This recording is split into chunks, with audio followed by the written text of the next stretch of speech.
Итак, всем здорово, народ, приветствую всех на канале Game Dreams. Мы продолжаем проходить игрушку The Forgotten City. Погнали!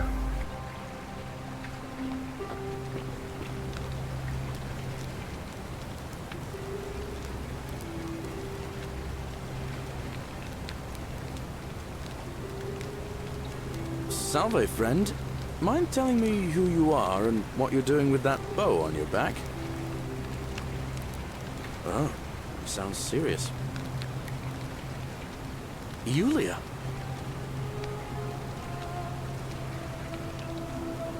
What? Are you... You're serious? Alright, let me see. Poor Virgil. I'll go, but once I'm done, I'll need you to tell me how you know all of this.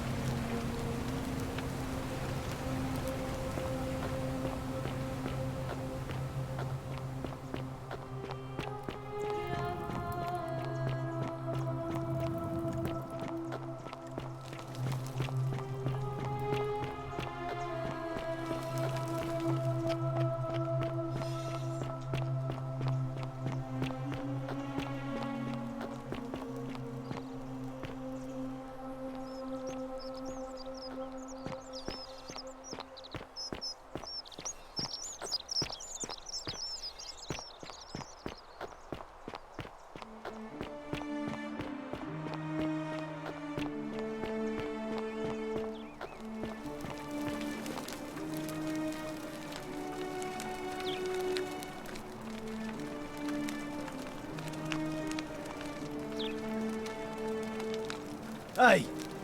You're not thinking about going into the cistern, are you?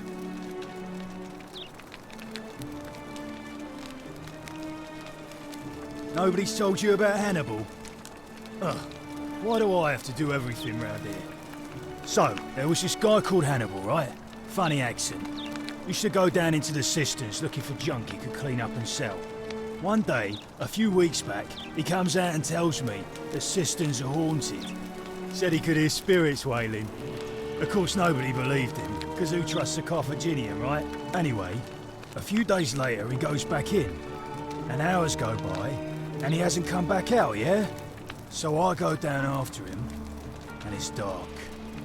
But in the distance I can just make out his body, sprawled out on the ground, and hunched over him was something that made my blood run cold. No word of a lie. I saw a creature. Like the corpse of a man who'd been flayed. And it was eating Hannibal. If it was a man, maybe. But I swear on my life this was no man. More like a Strix. Or some Versipalus that feeds on human flesh. I didn't stick around to see which.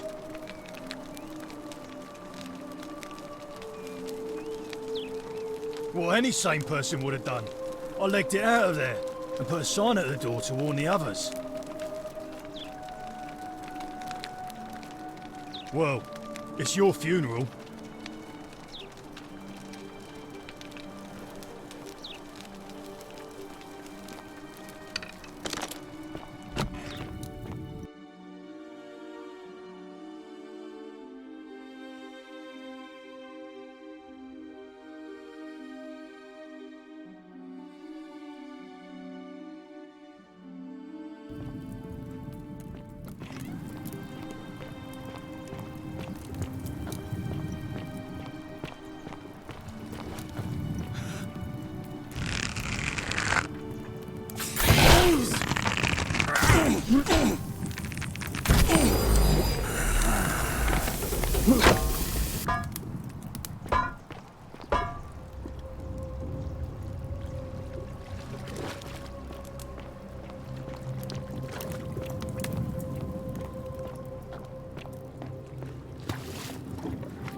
You? Who are you? Did he send you? Do you know you're here? You have to help me escape before that monster comes back. I'm Scintilla. I found a way out through the gate of Horn, but it's locked. So I told him about it, and instead of helping me escape, he locked me up. He wants to keep us all here forever, or until we're turned to gold. He's a monster. You have to let me go so we can kill him and take his key. Sentius, my adoptive father. Furies help me. I'll castrate and crucify him. I don't know. He said the gods are on his side because they don't want us to escape either. Behind me, there's an aqueduct tunnel bringing water from outside the city, so it should lead us outside.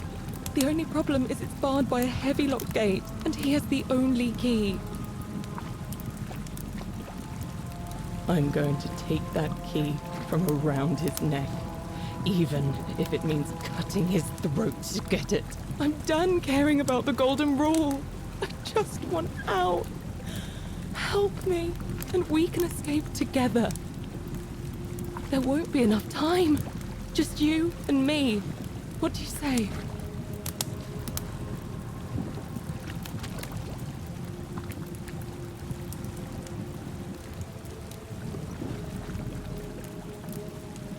What? No! You can't just leave me here! How can you be so heartless?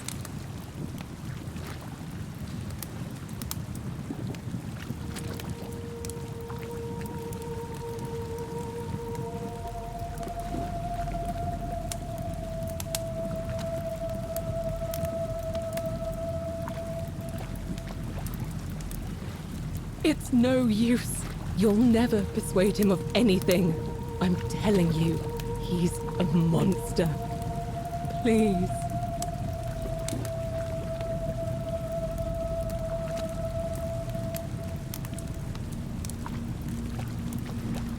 You're making a mistake.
You. I'm Centella. He wants to be... Sentius. I don't know. Behind me. The only problem... I'm going. I'm done.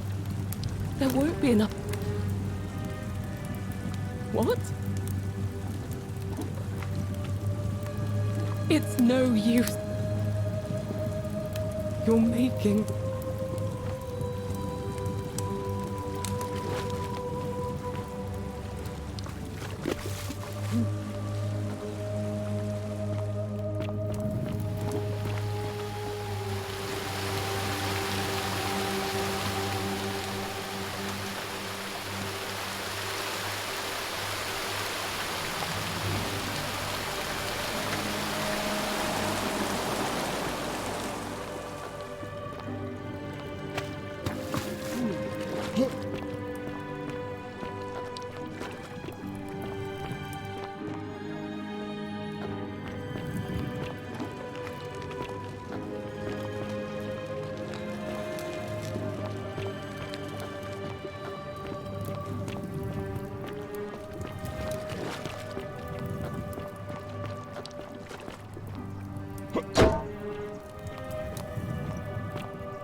What now?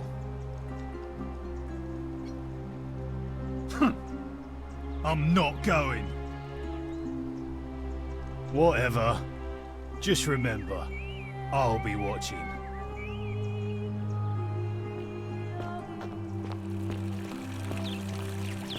Keep an eye out for Centella, would you?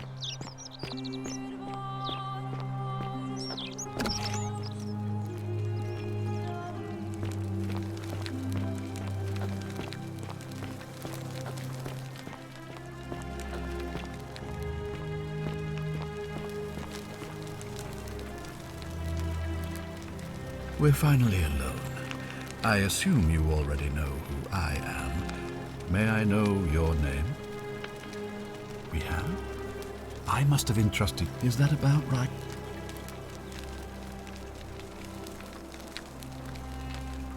Seems rather brash, but all right. Why have you sought me out? Me? What are you talking about?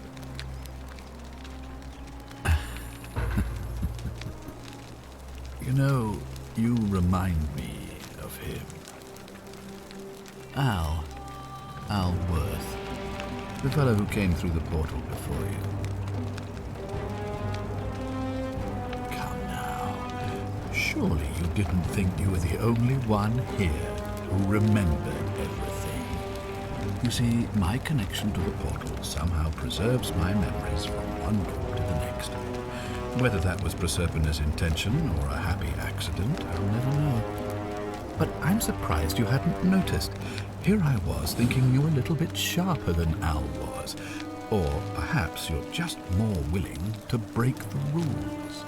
He was a moralistic fellow, never once compromised on his principles. And because of that fatal flaw, he relived this day many thousands of times before we finally had this conversation. I watched him come through the portal each time, always a little older, a little more disheveled, a little more haunted.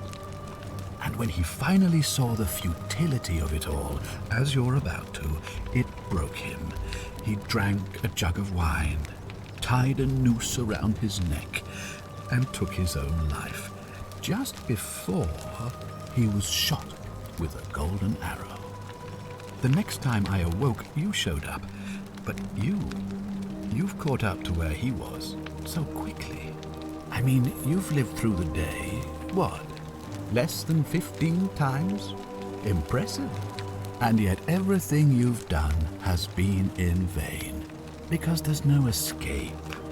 Except the path that Al took, the path he wrote about on his tablet. What was it? Ah, yes. Best to take your own life now. So, you discovered my secret. So what? What are you going to do about it?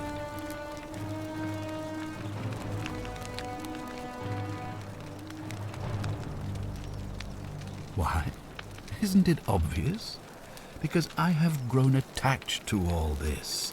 My title, my beautiful villa, the sun on my face, the music of birds chirping.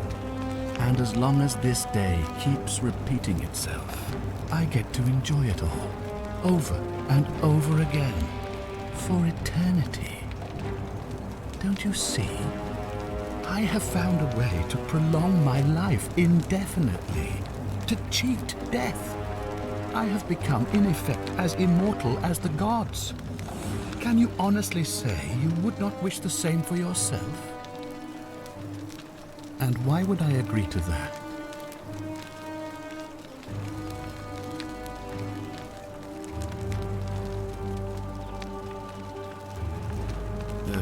You and your pathetic morality. Nobody cares about your opinions, least of all, me. Understand that to me, you've never been anything more than a useful idiot, and you're no longer useful. You might want to think that through. If anyone so much as touches me, everyone dies.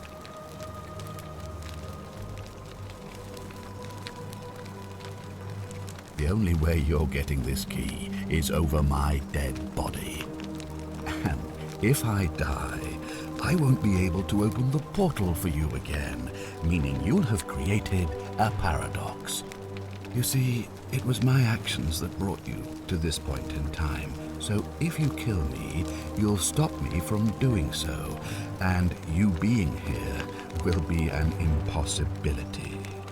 That means if I die, you'll be flung back to your original time, having caused the deaths of everyone here, and you'll never be able to undo it. Is that what you want? I certainly hope not. In fact, I want it to go on and on forever until you wither and die like Al did, and the gods send yet another useful idiot to extend my life for me.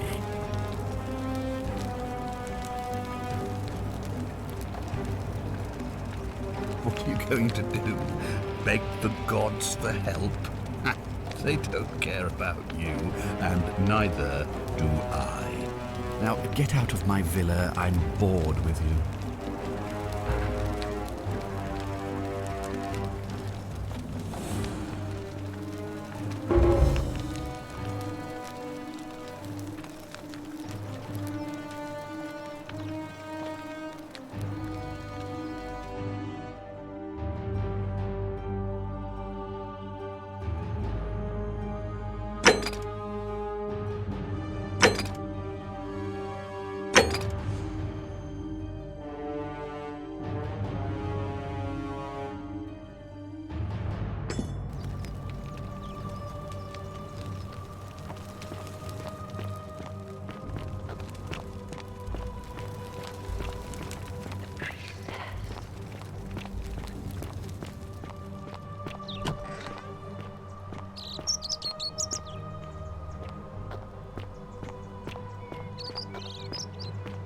I hope you have a good reason for flouting my weapons ban.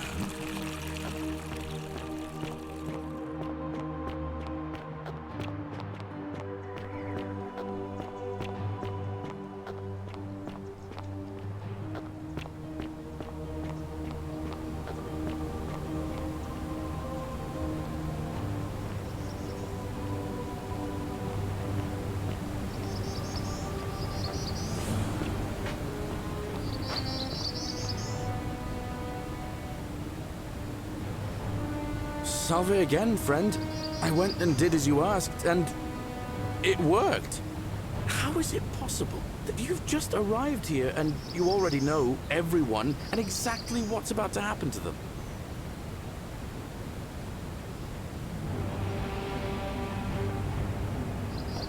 Ah. Good one. But seriously, how did you know?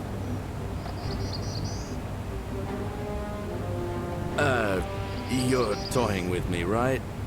Wait, you're not kidding, right? You're a bit like... Oh, what was his name? Sisyphus. Yeah, that's the one. Old King Sisyphus.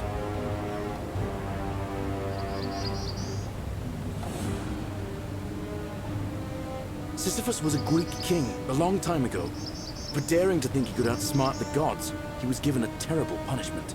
He was forced to push a great boulder up to the top of a hill. Only, just as it reached the top, it would roll all the way back down to the bottom, forcing him to start over and over and over again, for all eternity. Just like you. Actually, now that I think about it, there are a bunch of old stories about the gods punishing people by making them do the same futile task over and over. Tantalus was made to grasp at fruit on a tree he could never quite reach. The Pleiades had to keep fetching water in a sieve. Oh, and Ixion was strapped to a wheel going round and round forever. But, on the bright side, at least you're not stuck in the Underworld like they all were.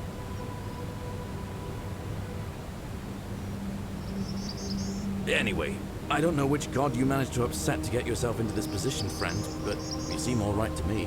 So, I'll tell you what, I'll keep doing whatever I can to help you. And you just focus on finding a way to break the cycle you're in. Oh, and I'm in the running for magistrate. Feeling kind of nervous, but I'm hoping it'll all be worth it when I order Dooley's release. I just hope I'll have the votes I need.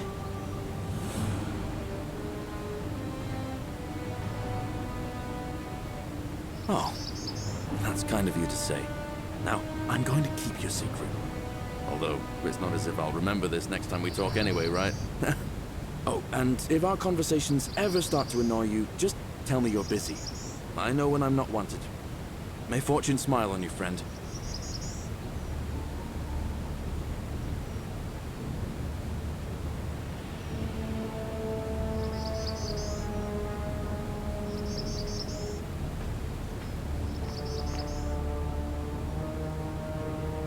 Salve again, my Sisyphean friend. Now, what's on your mind?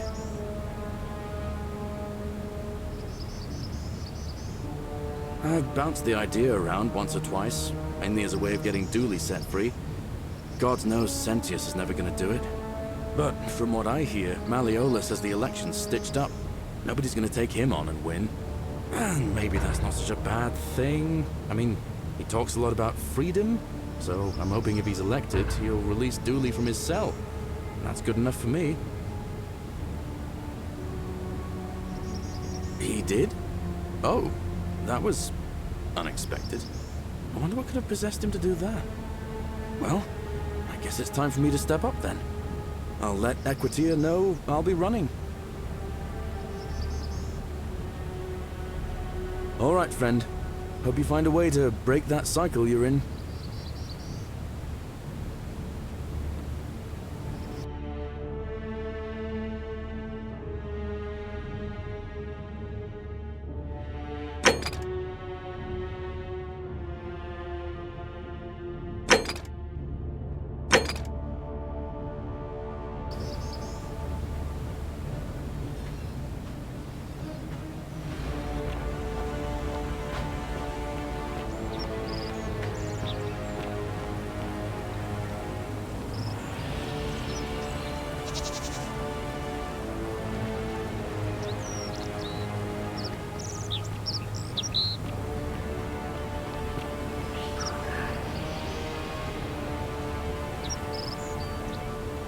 Don't believe a word they tell you.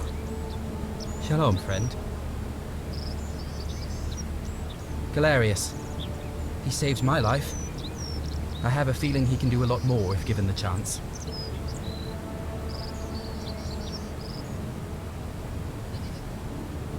All right, friend. Thanks for the chat.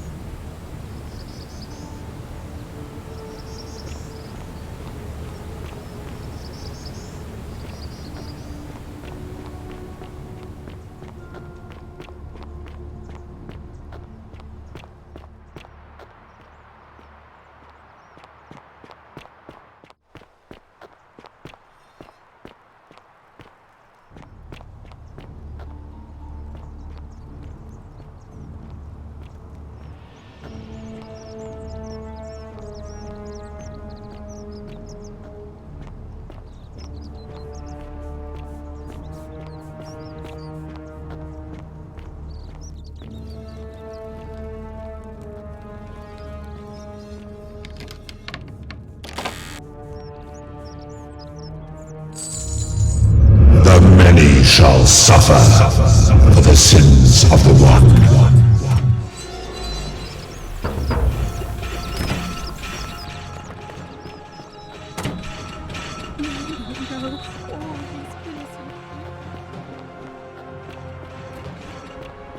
Son of this!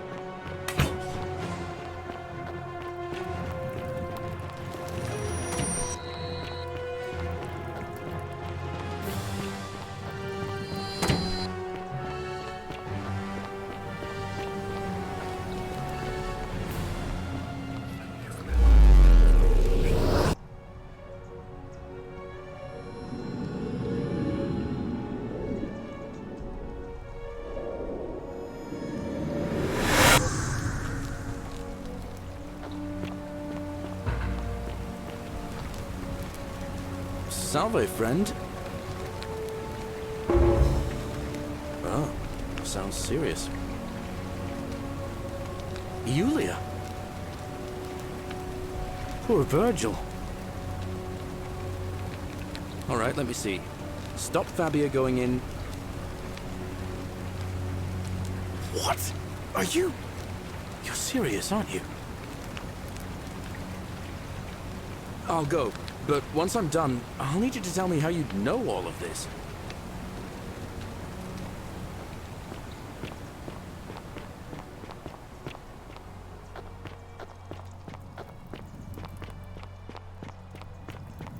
The 49 melodies fetch again with incessant labor the water they have lost. Just as the ocean accepts the river, but it does.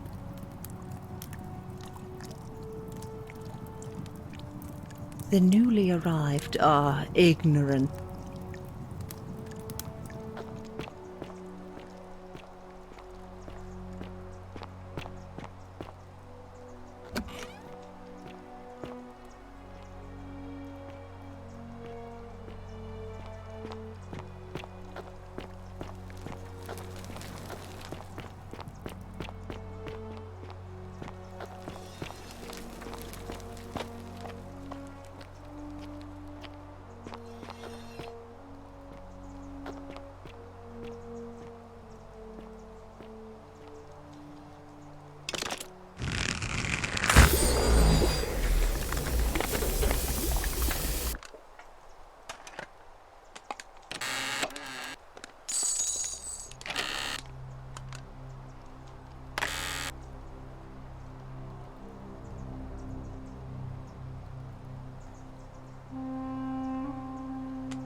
Salve, Rufius.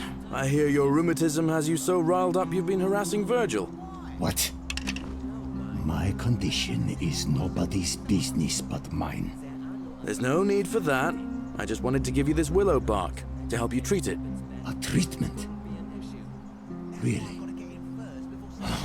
Thank God. Finally, some relief after all this time. Thank you, Galerius. You're a good man. And I'll be sure to leave Virgil alone. I know I haven't been at my best lately. Appreciate that. Now, I've got to run.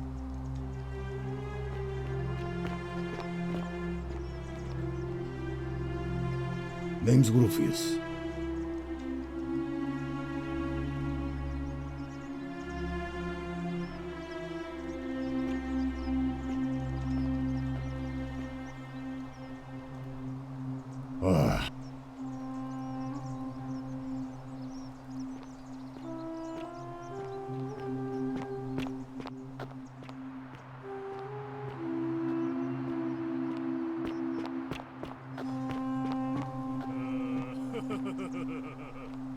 Are you out of your mind, farm boy? Yes, that's enough. What? You're not going to listen to this dolt, are you? Galerius, all right, I'll withdraw, and Ulpius and Julia are free. I trust our business is concluded. Yes, that ought to do it. I guess I'll go and tell Ulpius the good news then.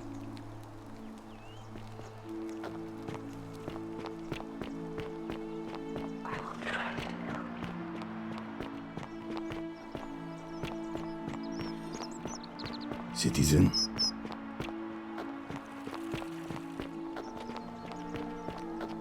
Good news, Ulpius. Malleolus has agreed to release you and Julia from your debts. What? Are you messing with me? I wouldn't do that. You're both free.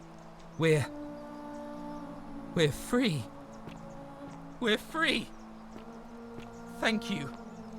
It seems fortune smiles on us after all. I'd better go and pay a visit to Julia immediately.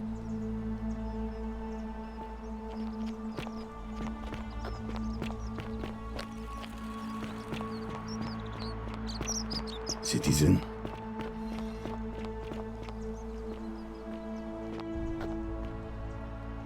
Julia! I'm so glad you didn't go through with it. It wasn't for lack of trying. And now Malleolus is going to... Wait. Why do you look so happy? We're free. Malleolus just released us and we never have to set foot in that villa again. What? How? Galerius arranged it somehow. Really? That's... incredible. Oh, what a relief. I don't know what to say. You don't need to say anything. Just rest up, get your strength back. And we'll celebrate properly when you're ready. I will. Thank you, Ulpius. I will.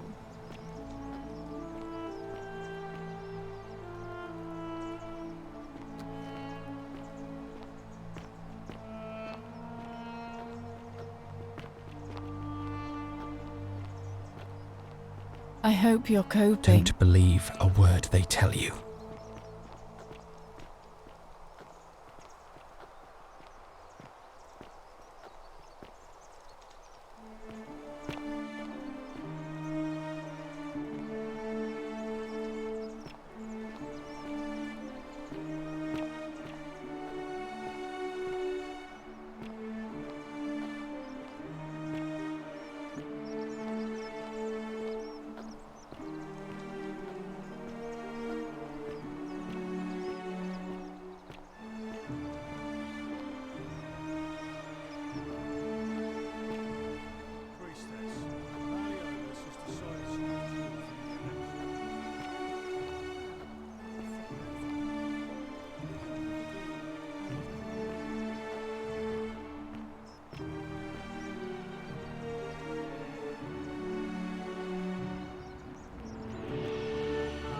Citizens, I have an announcement.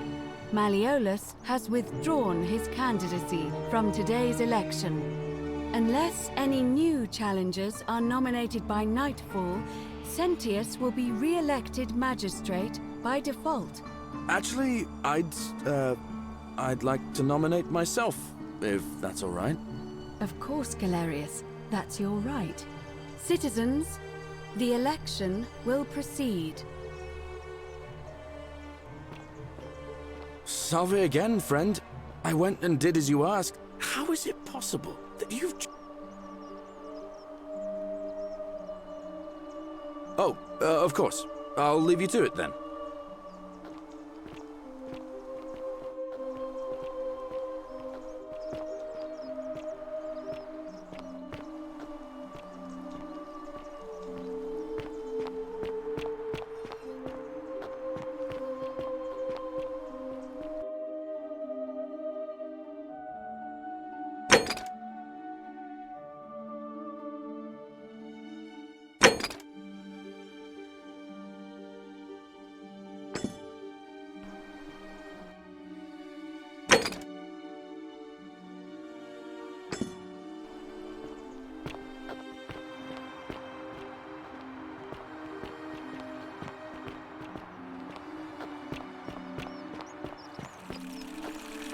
On your best behavior, I trust?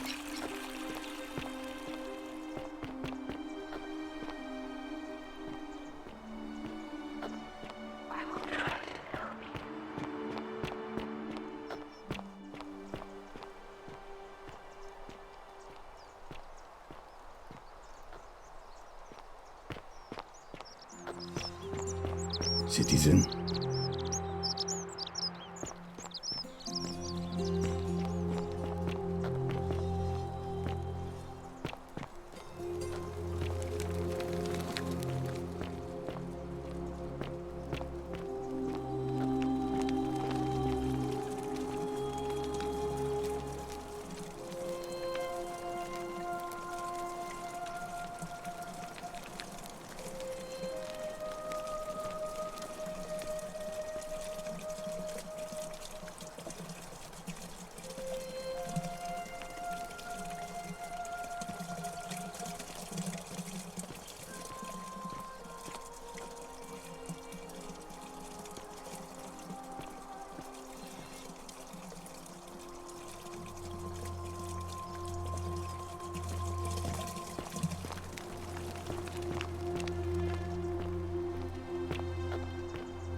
I hope you're coping.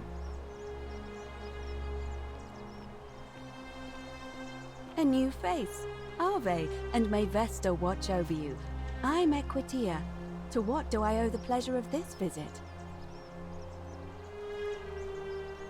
It must be completed by dusk, just the same as any other official business.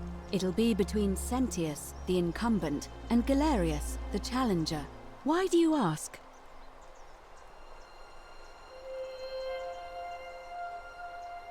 As I said, I'm planning to hold it before dusk, but I suppose I could hold it sooner, if there's a good reason.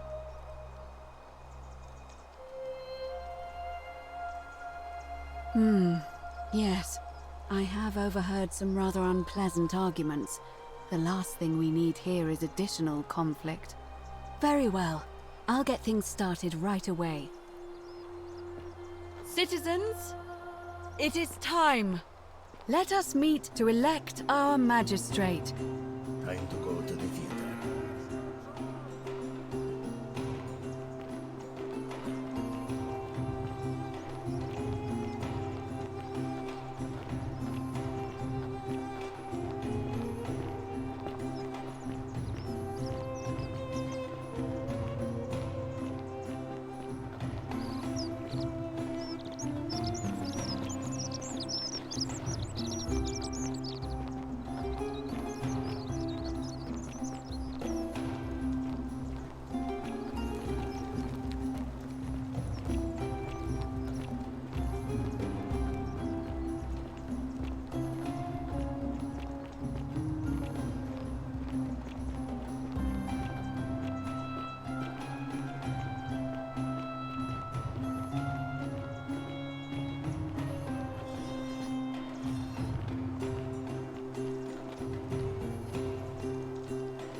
Citizens, we have a quorate body of voters gathered here to elect the city's magistrate. The candidates are Sextus Sentius Imperiosus and late nominee Gallus Galerius Helva. Marcus Malleolus Gurges withdrew his candidacy earlier today. As agreed, we shall dispense with ballots and candidates will abstain from voting. Let's make this quick. As I say your name, call your vote. I'll start with you, Horatius. Sentius, of course. Georgius. Galerius. He saved the life of my dear friend Fabia. Dacius. Sentius. Virgil. The man who put a stop to the threats I've been receiving. Galerius. Ulpius. Galerius, the man who saved my life. Rufius. The man who treated my rheumatism. Galerius. Citizens, you have made your decision. Your new magistrate is Gallus Galerius Helva. What? It has been decided. Magistrate Galerius, would you like to make a brief address? I just want to say, this isn't something I ever wanted. Now that you put your trust in me, I'm going to do everything I can not to let you down. I'll need some time to put together a list of the changes I want to make around here. But I promise you, there will be changes. My first order is that Dooley is to be freed. Horatius, release him from his cell immediately. Please. Wait, do I need to say please? I suppose not. That's it. You can all get on with your day. Nothing else to see here. Move along.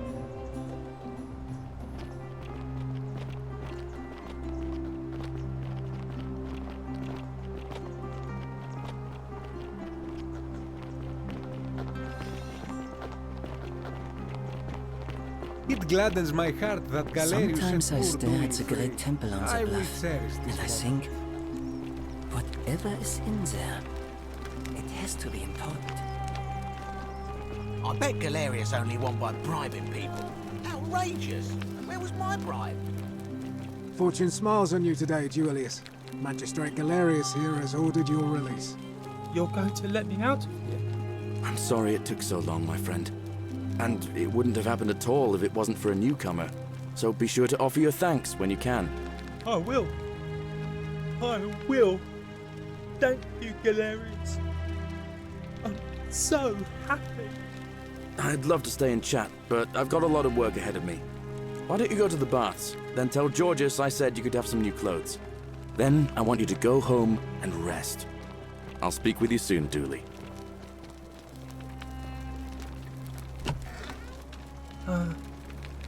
Hello? I'm Dooley. Magistrate Galerius said I should thank the newcomer. Are you the newcomer? Oh, it is you. Then, thank you. You're a big helper. I was locked up, but they let me out again. I'm so happy. You can have my shiny plaque if you want, and maybe you can help me find my treasure. My friend Hannibal used to look after me, and he said he always would. But then he died. But before that, he told me if anything ever happened to him, I had to find something very precious. He gave me a key to the cisterns and told me to keep it safe. He said there's something very precious way up high. Please help me find it. Please. I had to keep it a secret until I found someone I could trust. Oh, thank you.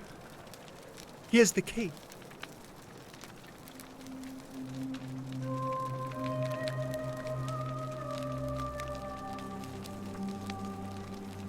Hope you find it.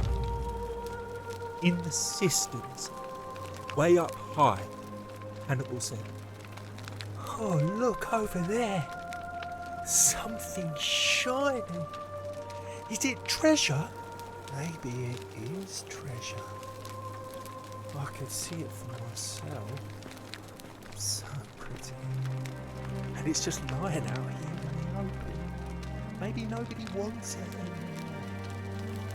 Maybe one more miles if I just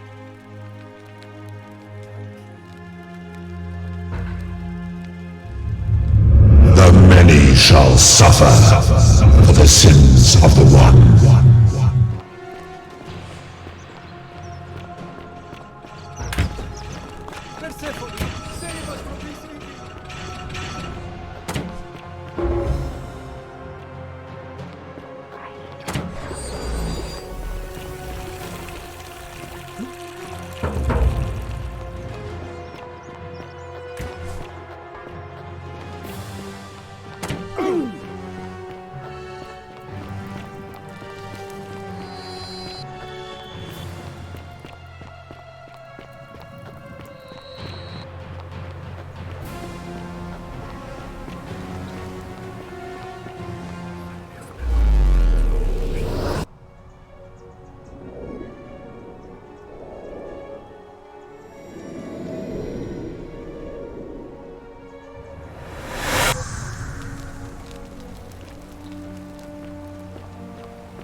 Salve, friend.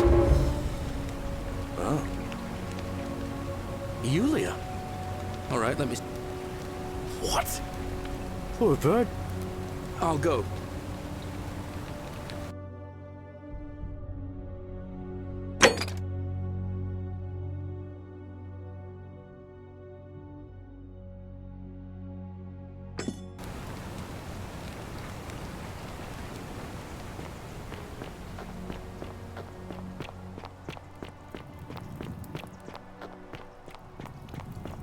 The 49 melodies fetch again with incessant labor.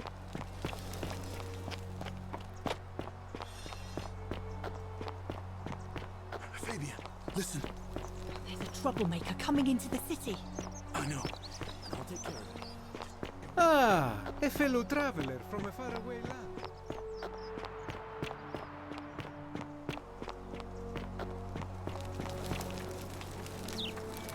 Hey!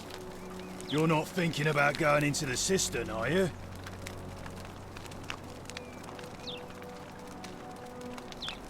Well, it's your funeral.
Juno, you're here. What? God, am I going out of my mind? Are you going to let me go or not? What? No! You can't just leave.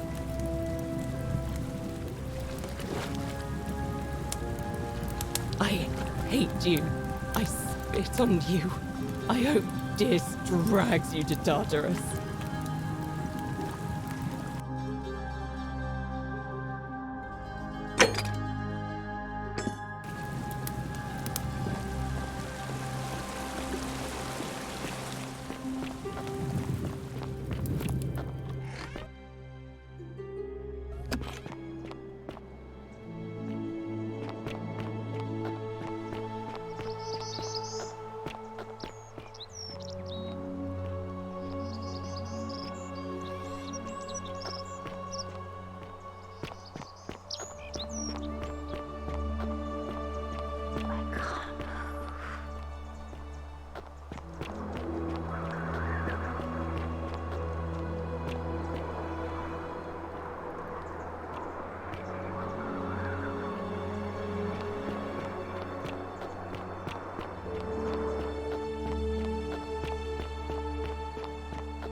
And here you are. Allow me to introduce myself. As you have already gathered, I've been known by many names. Nergal to the Sumerians, Osiris to the Egyptians, Hades to the Greeks, and Pluto to the Romans. But the one constant through it all has been my title, God of the Underworld. And I've been watching you with curiosity, mortal, ever since your arrival. You're unlike the others, aren't you?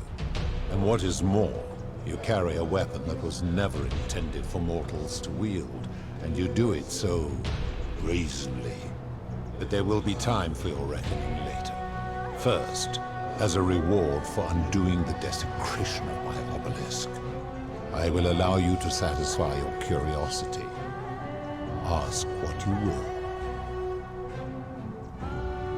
My story is many thousands of years long. You will need to be more specific. What do you wish to know? It is a matter of perspective. God is a label I was given by you mortals, not one I gave myself. Your ancestors revered me because to them, my knowledge and technology made me incomprehensibly powerful, just as you might seem so to an insect. But despite all that, there are rules even I must obey. My kin and I all adopted this form long ago, so that we might better understand and communicate with your kind. In time, we grew fond of the sensory delights it affords: desire, joy, ecstasy, even rage and sorrow, while an acquired taste can be addictive.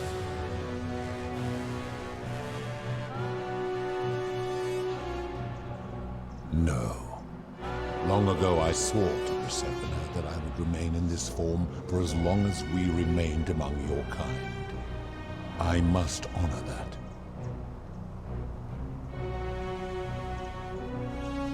This is my beloved.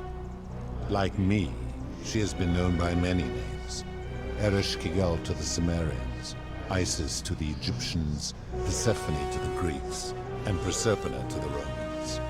Or perhaps you might know her as the goddess of springtime, the cycle of life and renewal.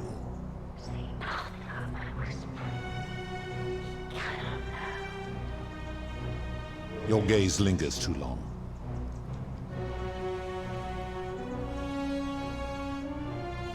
That is my servant. You would have met by the river, though she wears many faces and goes by many names. Kumutabal to the Sumerians, Kurti to the Egyptians, Charon to the Greeks, and Charon to the Romans. Her role is to ferry souls between the mortal world and this one, and to make their transition as seamless as possible. For that, she earned herself the infamous, if erroneous, moniker, the Ferryman. You will talk more later. For now, ask your questions. As you wish. It has come to be known simply as the Underworld, and it exists because of a wager I made long ago. That is a long story, one that began over 3,000 years ago and continues to this day. You see, long ago my kin and I set out from our home on Elysium to search for other forms of life among the stars. We discovered your planet and witnessed your kind evolving from primates into something lawless and barbaric. You all but destroyed yourselves, your 2 short lives being extinguished by violence and ignorance and disease. Yet Prasapana saw raw potential in you, and persuaded the rest of us it would be squandered without our intervention and stewardship. So we revealed ourselves to your people in a place called Sumer. We offered guidance in agriculture, toolcraft, and law, and you called us gods. For a time you flourished, but soon you were too many for us to oversee. And as you spread from that cradle of civilization, we saw something disturbing. We had sown the seeds of dependency and confusion, and soon you returned to your old ways of violence and ignorance, this time in our name. My kin had seen enough and gave up on your kind, condemning you as barbaric and chaotic, scarcely more than animals. We began preparations to return to Elysium, our home world, a utopia unspoilt by conflict and unimaginable in its beauty. But my Prasapana could not bear to abandon your kind without guidance, and knowing it would force the rest of us to leave her behind, she made an extraordinary sacrifice. She gave up her immortality to descend permanently to the ranks of humankind. And so she began her inescapable trajectory toward death. Horrified, I acted swiftly. I placed her in suspended animation in a deep frozen sleep to prevent age and sickness from claiming her. And then I pleaded with Prasapana's father, who the Romans called Jupiter, to bring her with us to Elysium. It was and is my hope that once there, we might one day learn to undo what she has done to herself. But he refused. I did everything I could to persuade him, but he would not relent. He would rigidly uphold his final pronouncement. Humans were unworthy of ascension to Elysium, and no exceptions would be made. But seeing that I was aggrieved, he proposed a wager, the terms of which were as follows. If even one human city could prove itself capable of living without sin for a single year, then Prasapana and all of humanity would be permitted to join us in Elysium. My part would be to remain behind, the last of my kind, to watch over you, without interfering, and to sit in silent judgment. And so my reward has been to languish here, enduring a 3,000-year winter, waiting for the day your kind proves itself worthy of her faith in you, so that I might take her with me to Elysium and unthaw my goddess of springtime. And here I am, after all this time, still waiting. There were also gods who, like me, have been known by many names, but perhaps you knew them by their Roman names. Our leader, Jupiter, as well as Neptune, Saturn, Juno, Minerva, Mars, Venus, Apollo, Diana, Vulcan, Vesta, Ceres, and of course, my beloved Prasapana. As the first wave of your kind arrived from Sumer, I had them build a city in their own fashion, so that they might be comfortable and recreate their lives here. I had them build the entrance as a vertical shaft leading to baths to cleanse them of the sins of their former lives and to prevent escape. I watched wave after wave of Sumerians arrive, and as their civilization declined over the centuries, they were replaced by Egyptians. Of course, believing themselves to be the superior civilization, the Egyptians promptly built over what had been built before, and made all the same mistakes. After another 1,000 years, the Greeks began to arrive, and then the Romans, and they all did the same thing. They built upon the underworlds of their predecessors, renamed their gods, and ensured their foundations were forgotten. To ensure the wager was fair, it was important that my subjects were chosen at random. To this end, I had my servant distribute 1,000 tokens fashioned from silver, a rare element at the time, across all of Sumer. Whoever died while in possession of one of them would be located by my servant and ferried to this place, with no memory of how they arrived. As the tokens were discovered, they were traded, smelted, and fashioned into trinkets, and eventually coins, spreading to Egypt like seeds on the wind. Later, when they spread to Greece, they would come to be known as Charon's Oval, or as coins for the ferryman. Some placed coins in the mouths of their dead, hoping they would awaken here, though they had no way of knowing which coins were fashioned from the original tokens. In fact, almost all of the tokens are accounted for, only 2 remain. And so after this wave destroys itself, as it is destined to do, your kind will have squandered the last of its potential to ascend beyond this rock, and Prasapana along with it. It is a regrettable story. One of the first men who came to this place was a king of Sumer and a troublemaker. To be rid of him, I returned him to his people, on the condition that my servant erased his memories of this place. But the erasure did not take completely, and he told stories of this place as if describing memories of a dream. His tales were committed to writing, which came to be known as the Epic of Gilgamesh, and his words were twisted and distorted over generations. Later, the Egyptians would adapt Sumer's stories of the Underworld, making them wildly intricate and labyrinthine.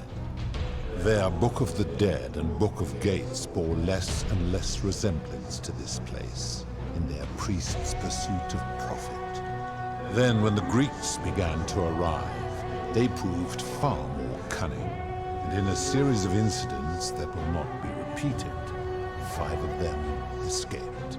A warrior named Heracles, 2 kings named Sisyphus and Theseus, a poet named Orpheus, and a Trojan named Aeneas. They each told embellished tales of this place, how to get here, and how to escape. And so from Sumer to Egypt, Greece to Rome, your kind has always told each other stories about this place, though each story contained only a seed of truth. Of course, that is merely the name your people have given to it, but yes, it is my doing.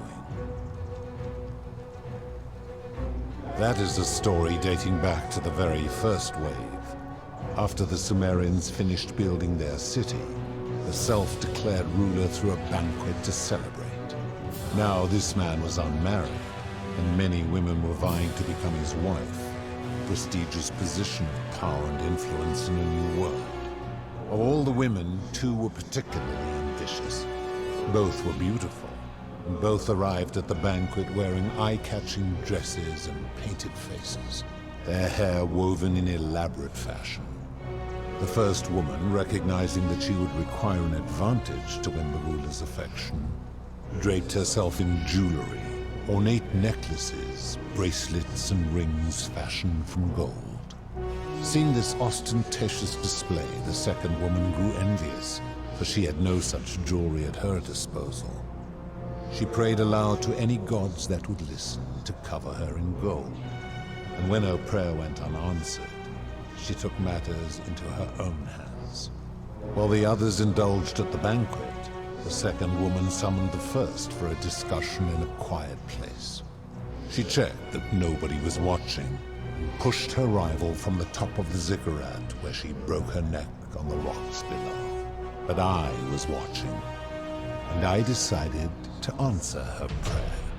I took the golden bow left behind by Diana, and I shot that woman in the heart, covering her from head to toe in a layer of molten gold. And I left her to stand there, that she might serve as a grim reminder of what befalls those who sin in my domain. But that was not enough, for the entire city was tainted by her sin, and the wager could no longer be won. So I had no choice but to wipe the slate clean. I gilded them all, to make way for a new wave, and began the wager again. And to this day, each of them, and all who came after, line the halls of this city, inanimate but conscious, suspended in time with only their sight and hearing preserved, so they may bear witness to and lament the folly of your kind for eternity, as silent golden sentinels.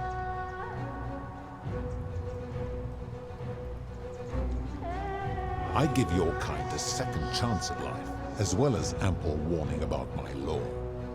And when you disobey, and you always disobey, you force my hand, bringing terrible suffering upon yourselves. And so you ask if I am the one destroying your lives. And I say, no, you destroy yourselves. I and merely the means by which you do it. When my kin departed, they left behind many relics which I inherited. A consolation prize of sorts. The golden bow originally belonged to one of my kin, who the Romans called Diana.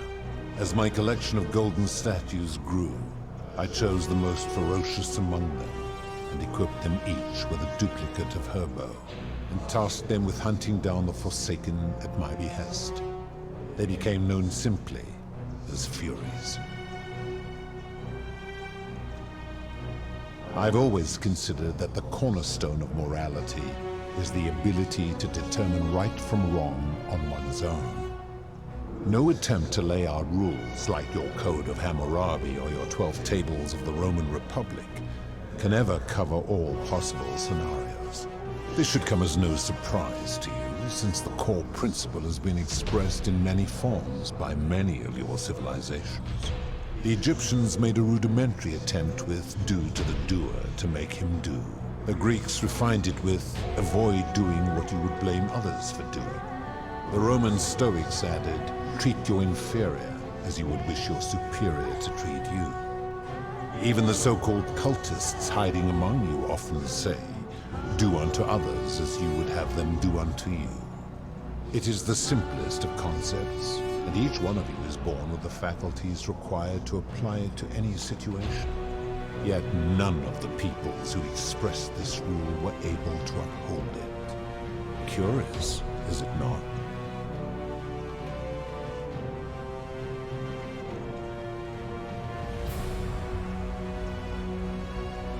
Enough. You clearly know nothing.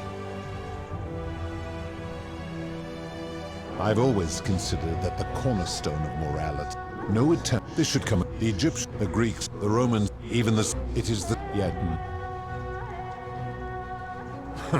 for you, perhaps. I'm able to commune with all the statues in the city. Their ears are my ears, and their eyes are my eyes. If she was still conscious, I suppose she could, but she's not. Why do you ask?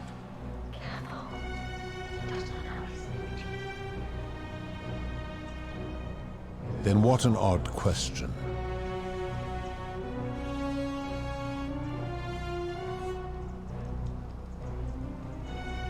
Do you plan to speak in sweeping generalizations, or are you going to give me an example?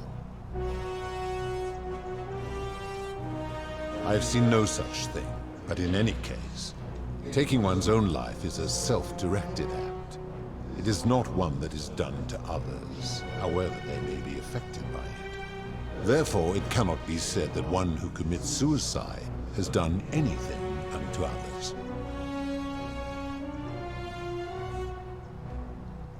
Applying this rule always requires us to interpret the meaning of the words. A literal interpretation helps to minimize the ambiguities of your primitive language.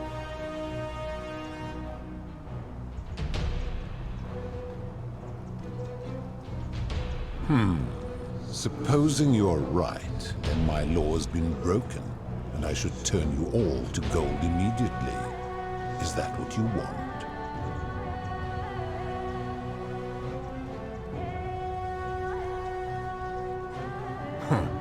Now tell me, what other sins do you believe I have overlooked? The merchant. How is that inconsistent with the rule I've outlined?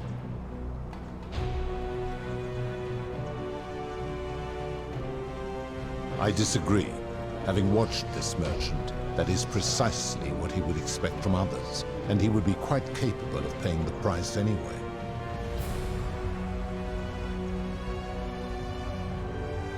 Applying this rule always requires speculation to some degree.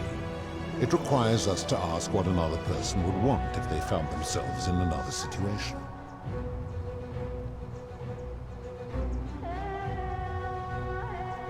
Not if we're wise enough to know the mind of man.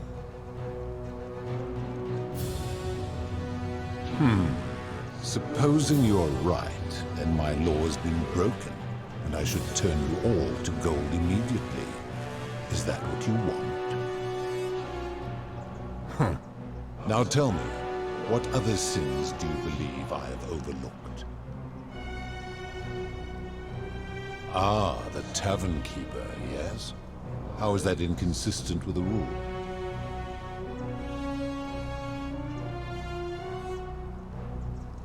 I disagree. Having watched that tavern keeper, that is precisely what she would expect from others. She would view it as a game, one she intends to win. Applying this rule always requires speculation to some degree.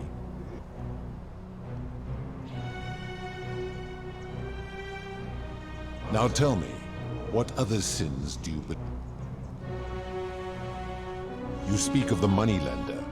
How is that inconsistent with the rule? And he would never have signed a contract pledging his labor for 30 years. All he did was enforce the terms of a contract signed voluntarily by others.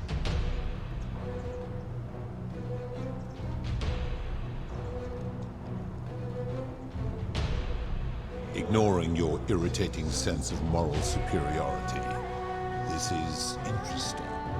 I'm curious, how do people escape poverty where you're from?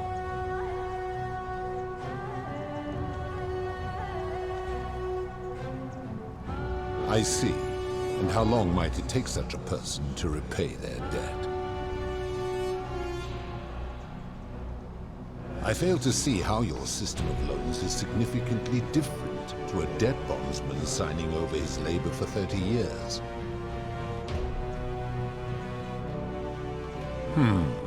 Supposing you're right, and my law's been...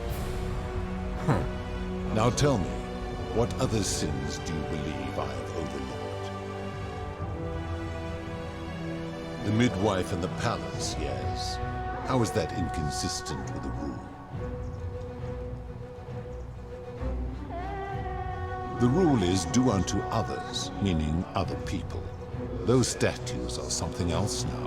Bloodless shadows, mere shapes of their former selves.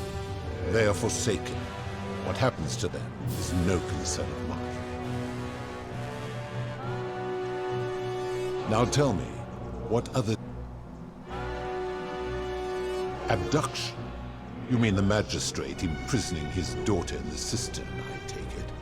He did so because she sought to escape. A sin I take particularly seriously.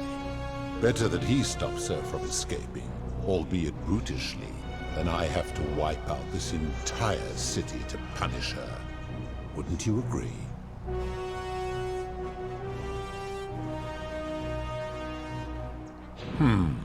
Suppose... Now tell me.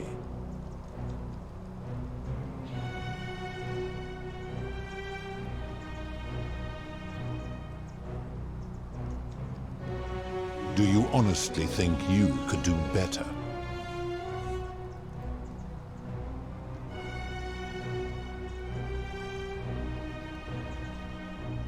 I should strike you down for that.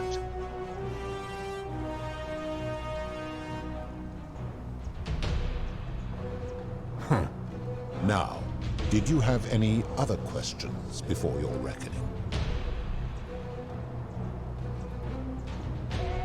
Very well. Good. Then now it is time for your reckoning. Only, it seems, something is wrong. It has long been within my power to see into the hearts of mortals and weigh their deeds in life. But when I peer into you, I see only a blank slate. As if you did not exist until you appeared in this city.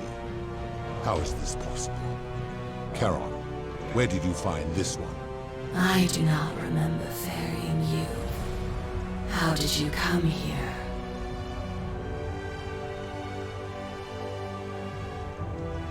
If that is true, then I sense the intervention of someone powerful.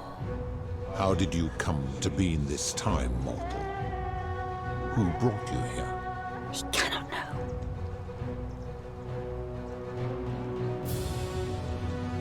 I do not know. My kin departed long ago, and Prasapana has slumbered for 3,000 years.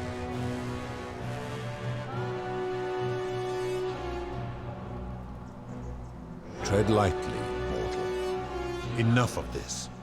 It seems I will need to put your reckoning on hold for now. But answer this. Why have you come here? What is it you seek?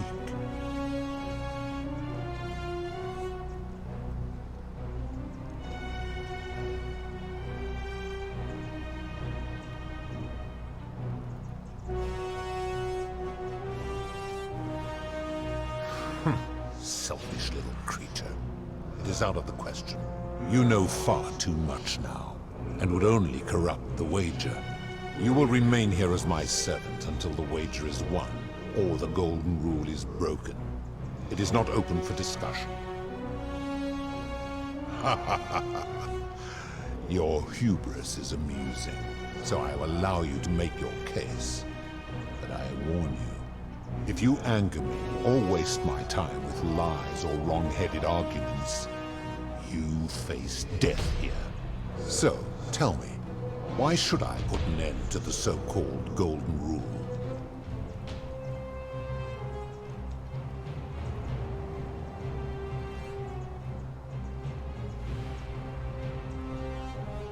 That is a very serious accusation, mortal. What sin have I committed? What evidence do you have to support it?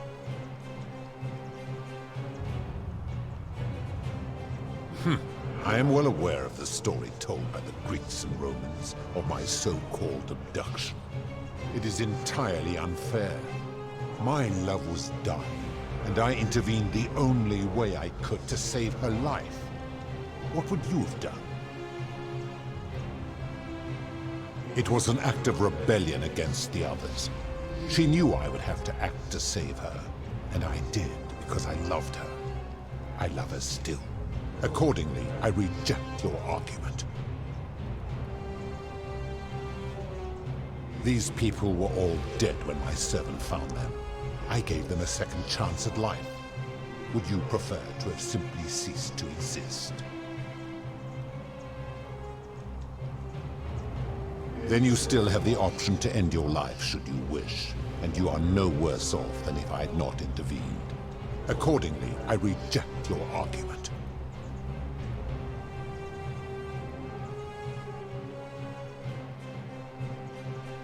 Every one of those people was guilty of failing to ensure their peers lived virtuously.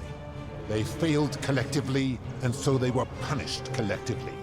The Romans understand this, as did the Greeks before them.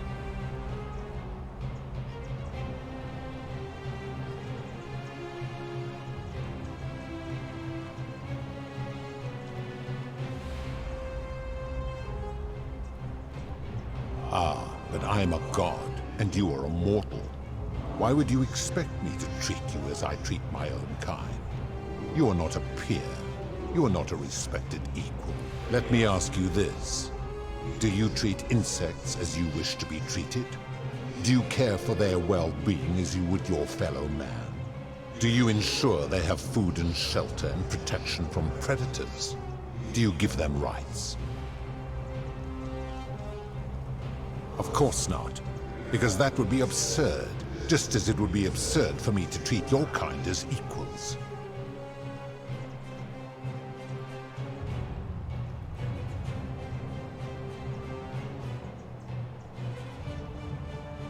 Where to begin? Our lifespans exceed yours by thousands of years, in which time we accumulate vast wisdom and a mastery of technology you cannot begin to imagine.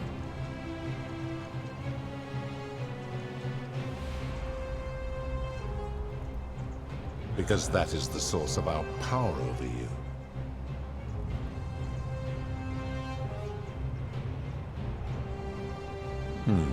You could say that.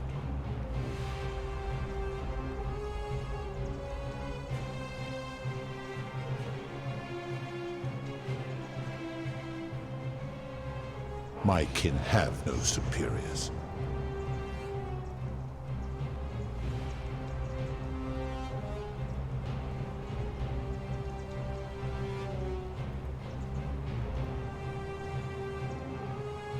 That is true.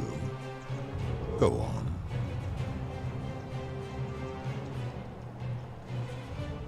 Make your point, mortal.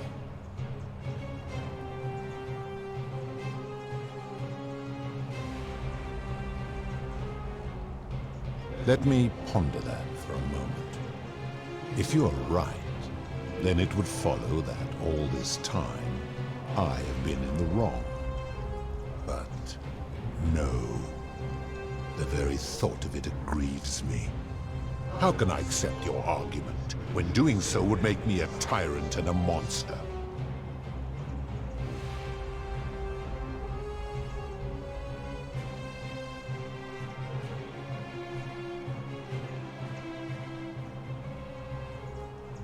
Wait, what? What are you saying?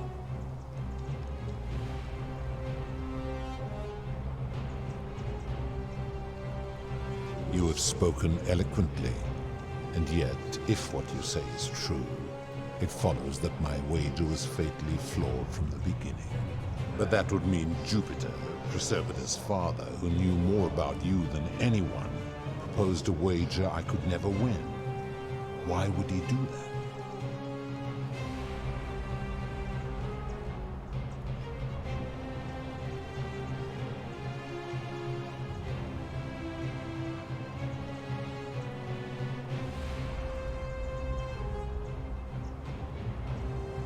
A mistake?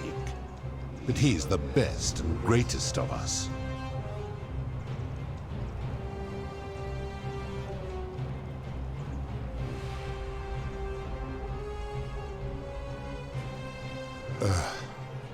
Your words sting me, mortal. But perhaps it is what I deserve. As difficult as this is to admit, I have suspected as much for a long time now. And I cannot deny it any longer. I've been so fixated on taking my beloved to Elysium that every time one of you sinned, it wore away my hope of being with her again. In time, I began to despise your kind for making her believe that you could ever be better than you are. But my rage was not born of malice, quite the opposite. Everything I have done, I did because I loved her. Who knew this empathy of yours, which you celebrate so much, could have such a dark underside? This has gone on too long. It is time for me to let go of this form, of her, of all of you. But know this, if I abandon the wager and leave for Elysium, neither she nor your kind may ever ascend.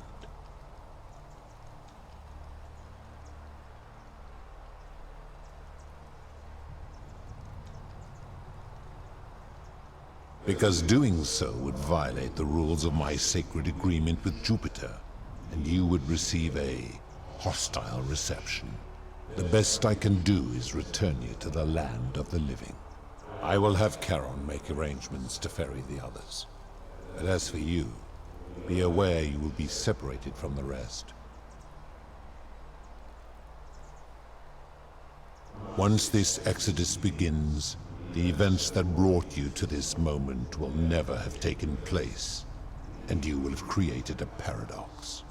What will become of you is difficult to predict, but that is the risk you have taken by interfering in the natural flow of time. Now, are you ready? Farewell, mortal.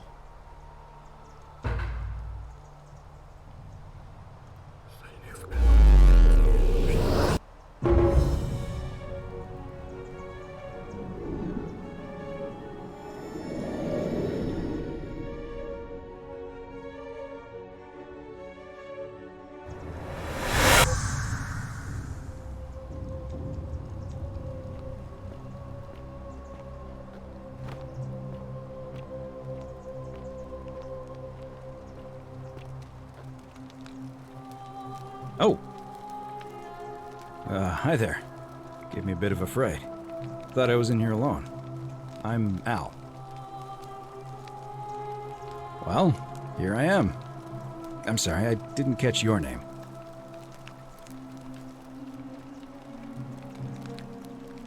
know who you are. I barely remember how I got here myself. Oh, did that lady in the forest send you in here after me? I guess I lost track of time, learning about the history of this place, and it is extraordinary. I'm fairly certain you and I are the first people to set foot in this city for about 2,000 years. Fortunately for us, the last person in here was a Roman man named Galerius, who inscribed an account into a tablet. Apparently, there was a community of 20-something people trapped in here, and living in fear of a curse they called the Golden Rule. They believed that if even one person sinned, an unknown god would cast them all into gold, like the 1,000 people who'd lived here before them. Then, one day, just as Galerius had finished praying for a good harvest at the shrine of Prasapana, an oracle appeared and told him how to solve the ills of the city, like saving the life of a dying woman, preventing the suicide of a man in debt bondage, freeing a falsely accused prisoner, foiling an assassination attempt, and so on. Meanwhile, the oracle walked up to the temple of the mysterious god, this one right here, and demanded an audience. And the doors just opened up to him. Nobody knows what went on in there, but Galerius wrote the oracle must have been more persuasive than Odysseus, because the next thing he knew, the ground shook and the voice of that god rang out over the city. The many have suffered long enough. Unfortunately, Galerius' account just sort of stops after that, leaving a lot of questions unanswered. What became of him and the other people who lived here? What happened to all the golden statues? And did this mysterious oracle single-handedly undo the curse that had terrorized people for hundreds of years?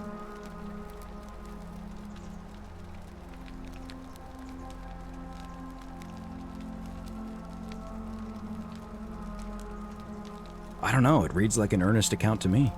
Anyway, I think I found a way out through the aqueduct that brought water into the city. Follow me.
I'm gonna pause here for a moment and make sure nobody else has ever lured into this temple. You go on ahead. I'll be there soon.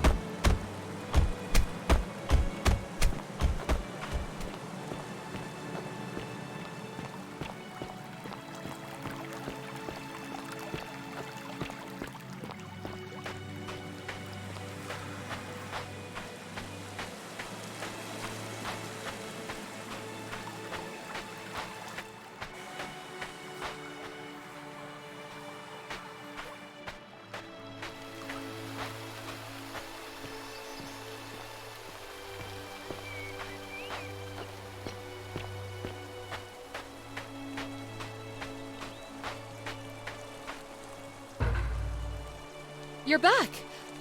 But you're alone. Does that mean you didn't find Al? Ah, what a relief. Thank you so much. I was beginning to think you'd both become trapped in there. Why don't you tell me what you discovered while we wait?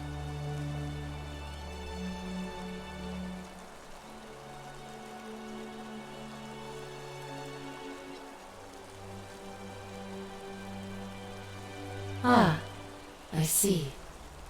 I thought you might. Well, now you know. I suppose you have questions. You can just call me Caroline, if you like. I am sorry I was not completely honest with you when we first met. I do not enjoy deceiving people. Believe me, I do not. But I have learned, from 5,000 years of experience. that most people find comfort in familiarity, in gradual change, and coming to see the truth in their own time. That you died, of course. You were dead when I brought you here. My role, as the servant of the god of the Underworld, has always been to assist the chosen to cross the threshold from the land of the living to the land of the dead.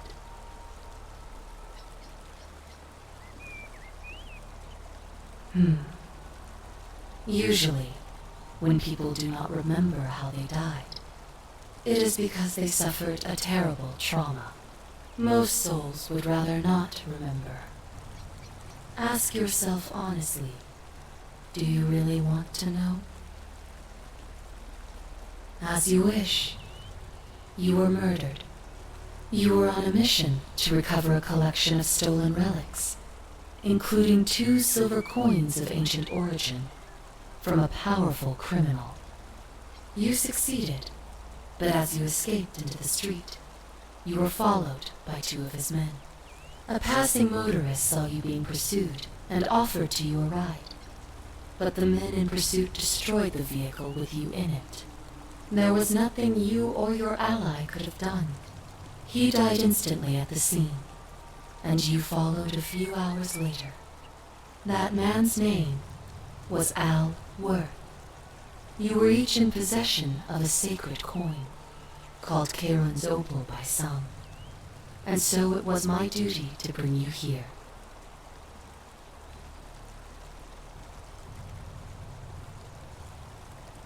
It means I am now bereft of purpose. There is nobody else to ferry here, nobody to keep you company. After 5,000 years, the Underworld has finally run its course. Perhaps you have heard the tales of the Greeks and Romans burying their dead with a coin in their mouths to pay the ferrymen for passage across the river. Well, those stories contained a seed of truth, but not any coin would do. A long time ago, my master created 1,000 silver coins and had me distribute them across the world. My orders were simple.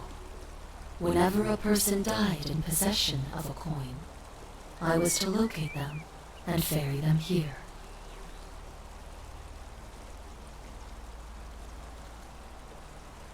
It means I am now bereft of purpose. There is nobody else to ferry. I see no point in keeping you here, but I have to ask one thing. That you keep this to yourself. Look! Here comes Al now. Al! It's so good to see you. You were gone so long I thought I'd never see you again. Kinda lost track of time in there. You wouldn't believe what we found. The ruins of a long-forgotten city. And there was a tablet describing an oracle who confronted a god and undid an ancient curse.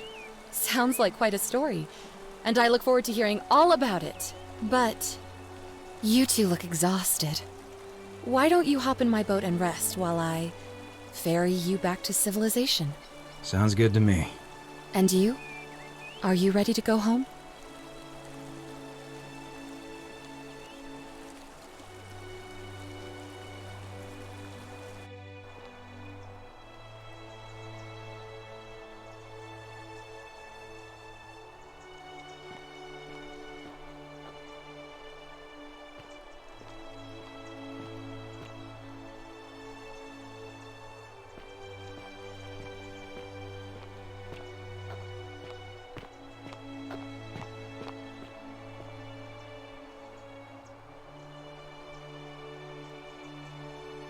Hey, you made it. It's great to see you again. I hope you're adjusting to life as a civilian. I hear it takes a long time. Anyway, after everything you've been through, I thought you might appreciate some good news. So after we got back to the real world, I started doing some research into the people mentioned in Galerius' tablet, and I found something strange. I'm sorry I've been so cryptic. I've been dying to tell you, I just really wanted you to see this for yourself. Why don't you head on down there? I'll catch up with you at the other end.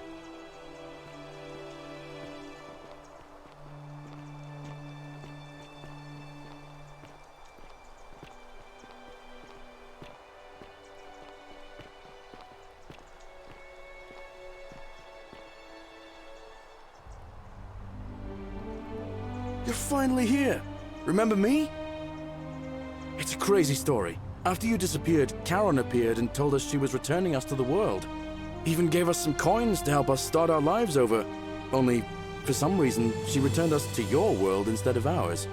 Anyway, I know we only ever had that one conversation, and I wasn't even sure if you'd remember me, but I wanted to say thanks for freeing us from the Underworld and giving us a second chance at life. Oh, I used Karen's gift to buy a farm in Umbria. Got a villa on it too, with enough room for Dooley, of course. It's hard work, but I sleep soundly every night. I'm finally my own man, and I wouldn't change it for the world. I know! I can't believe my luck either. But we're engaged and living together. We're planning to get married next spring. If you're gonna be around, we'd love to see you there. Of course, there's a whole museum full of people waiting for a chance to thank you, so you'd better keep moving. We'll speak again soon, my friend. Oh, It's hello. you.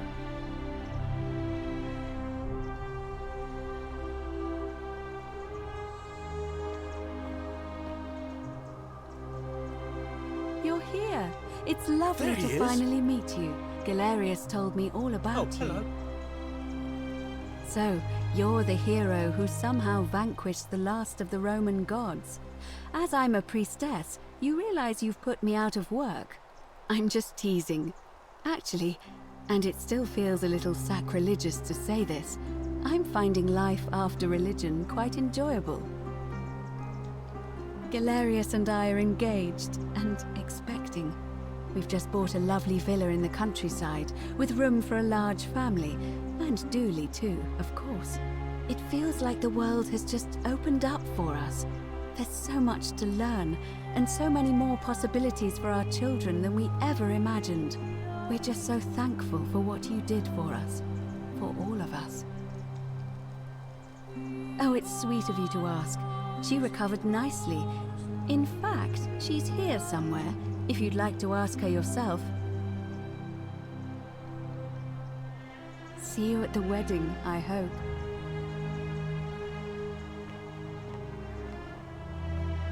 Hello, I'm Dooley. Galerius said you're very nice and a big helper. Thank you for getting us out of the bad place. I didn't like it. I live at Galerius and Equitia's house. They look after me now and help me remember when I forget things, like brushing my teeth. Treasure? Oh, I forgot about that. I like my box now. Galerius got me a box that tells stories. It's my favourite thing.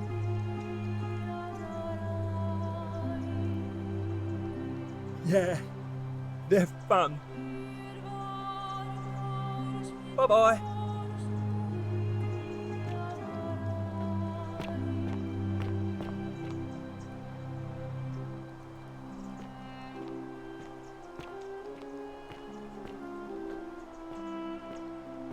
Hi there. Hello.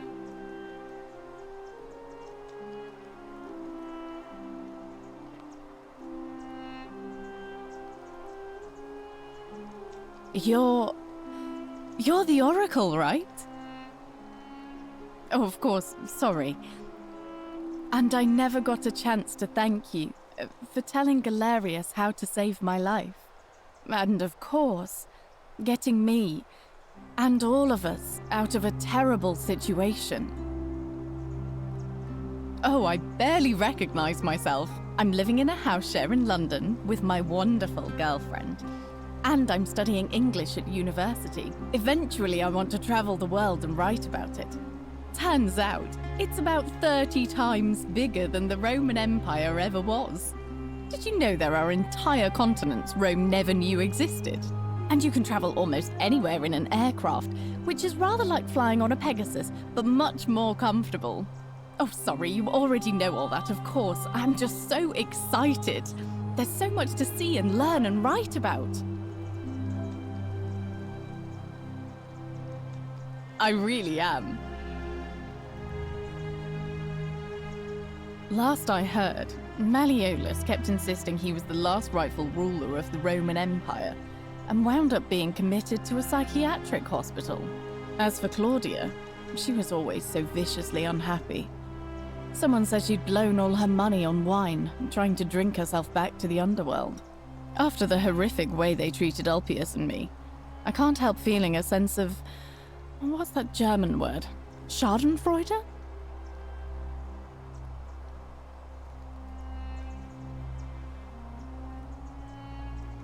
I couldn't agree more. Ugh, someone told me she was boasting about getting her claws into some rich prince, and how she was going to be living the high life from now on. Even in your time, life still isn't fair. Apparently he'd proposed before they'd even met, and last I heard she'd bought herself a first-class one-way ticket to join him in some exotic place called... what was it? Nigeria? Some people have all the luck.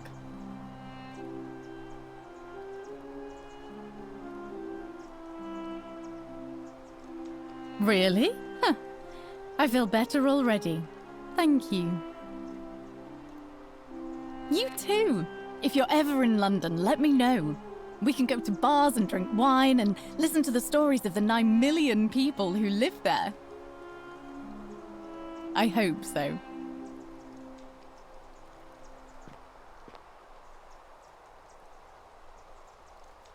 You are here. It's nice to finally meet you. Lucy is fine. I'm making an effort to blend in, as you can see. We are all trying to keep a low profile. If the world knew we died 2,000 years ago and were suddenly brought back to life 12 months ago, they'd never leave us alone. Speaking of which, I wanted to say thank you in person. I'd say the gods smile on you, but I hear you drove the last of them off. So... I'm studying to get into medical school. As much as I resented the responsibility of keeping everyone in the city alive, when it ended, I realized I missed it. So I guess I'll just keep saving the world, if begrudgingly, one patient at a time. You too, don't be a stranger.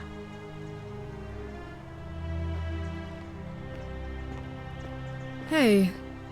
Evening.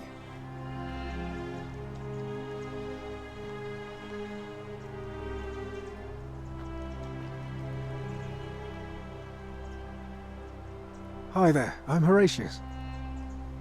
Hey. I understand we have you to thank for giving us a second chance at life, and reuniting Scintilla with us as well. So, thank you. I'm living up north and studying in the military academy in Modena. I'm going to be an officer one day. The world's changed a lot, but some things stay the same. Would you believe we're still studying military tactics from my time? Alexander the Great, Caesar, Hannibal Barca. Still, I have to keep challenging myself to let go of old ways of thinking and embrace the new. As Seneca wrote, the ones who pioneered our paths aren't our masters, but our guides. Ah, you remembered that. Thank you. I grieved for a time, but that's done. In the words of Epictetus, as those who rode behind triumphant generals remind them they are mortal, remind yourself your precious one isn't one of your possessions, but something given for now, not forever. Thanks. He's not my... Oh, I see what you did there. Good one. He had more trouble adapting than most.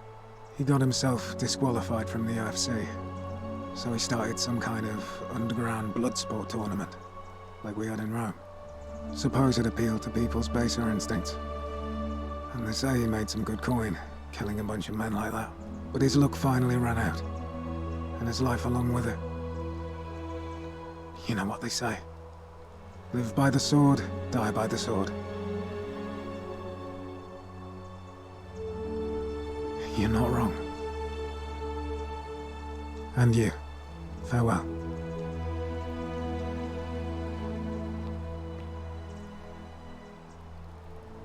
I take it you're the Oracle.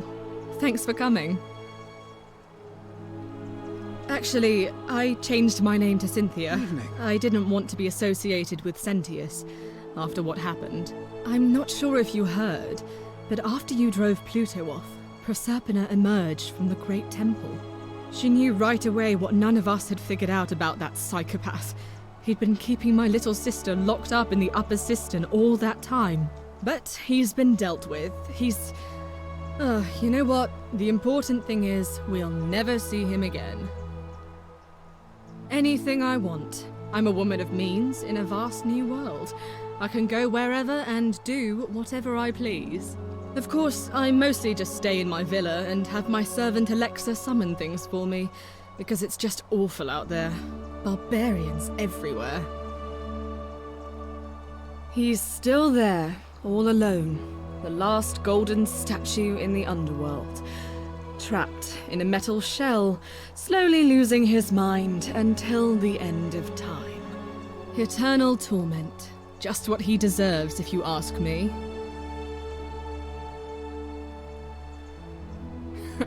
Then I suppose he got his wish. You too. See you around.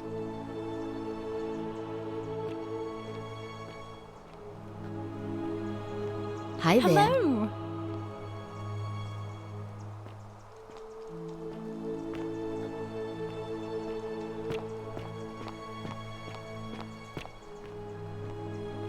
Hello. Magnificent museum, is it not?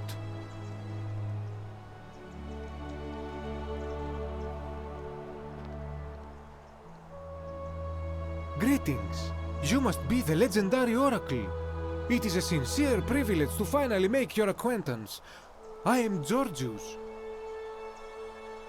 I am told we have you to thank for freeing us from Hades, and for that I am most grateful. I am reacquainting myself with Greece. It has changed so much over the last 2000 years, I barely recognize it. This is at once heartbreaking and thrilling. Perhaps one day, once I have seen all of this new Greece and sampled her delights, I will settle down in Santorini in a villa overlooking the azure Aegean Sea. I hope you will join me there and regale me with the story of how you faced off against the fearsome god of the Underworld and won.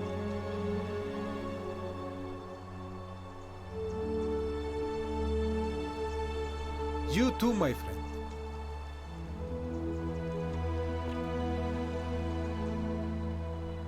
You're the one we've been waiting for.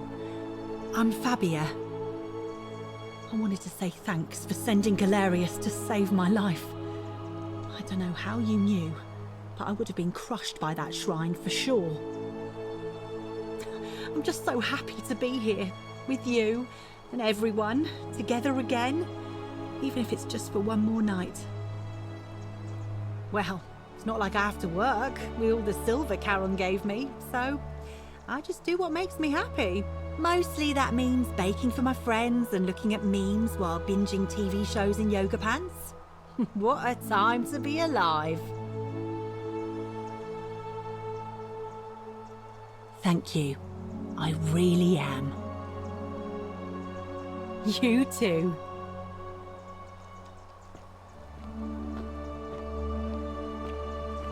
Greetings.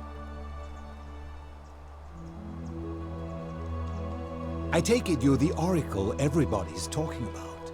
It's a pleasure to finally meet you. We have? I'm sorry, I don't remember. In any case, I'm Philip. I never thought I'd leave that cave, let alone the city. And now I'm living in the 21st century. What a time to be alive! And it seems I have your catabasis to thank for it. I'm working as a consultant to the Faculty of Classics at Cambridge University, helping fill the odd gap in their knowledge. Not that I need the money, but I do love being around enlightened minds again. My sincere thanks once again.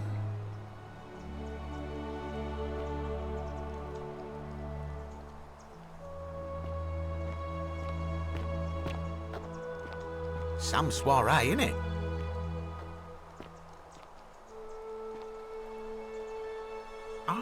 hello at last. You must be the oracle I've heard so much about. I'm Dacius. Listen, I wanted to express my sincere appreciation for what you did. If it wasn't for you, I'd never been able to sell all those useless old relics I accumulated. Whatever you did in that temple made me a very wealthy man. Thank you. Such acerbic wit. I love it. I took the money I made from selling my trinkets and started investing in the stock market. That's where the real money is now. In fact, I was hoping to ask your advice, you being the oracle and future seer and all that, on which stocks I should invest in next. I can't decide between fossil fuels, tobacco, gambling and arms. What would you recommend?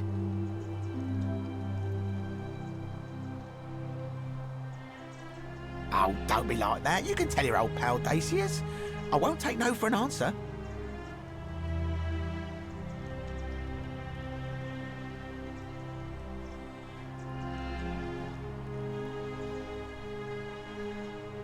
Oh, of course, yeah. I was just thinking the same thing. I'll go home and buy up as much stock as I can tonight. I'm gonna make a bloody fortune.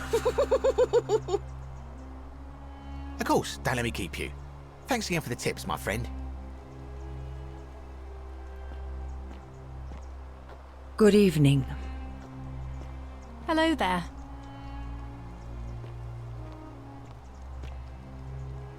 Oh, hello. It's lovely to meet you. I've heard so much about you. I'm thankful that you're here. I was sure the person who drove off the last pagan god would have more important things to do than visit the likes of us. But thank you for coming and for saving our lives. What you did was extraordinary, and I'll never forget it. I'm living in Rome again, in a charming little flat by the Tiber, not far from my old place. Oh, and I'm training to be a crisis counselor. After you sent Galerius to persuade Ulpius not to take his own life, I was inspired. I just want to spend the rest of my life helping people, like you helped him.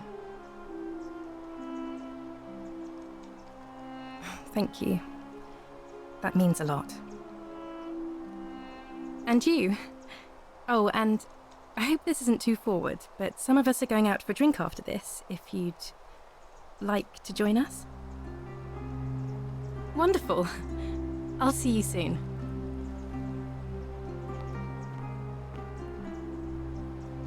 Greetings. Thank you for your kind words and for liberating us all. In all the time I was in the Underworld, I never once imagined that I might end up in a place so much like Elysium. I'm recovering. Octavia was kind enough to let me stay with her for a while, at least until I'm well enough to be independent again. Ah, you remember that. I'm a little tired of Ovid, but that's all right. I have 2,000 years worth of poetry to catch up on now. I'm already up to the 19th century, and am quite enjoying the work of a fellow named Poe. I think I may have found a kindred spirit. Men have called me mad, but the question is not yet settled whether madness is or is not the loftiest intelligence.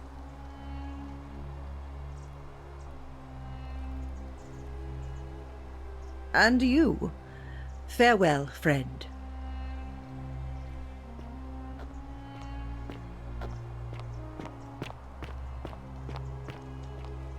What is up?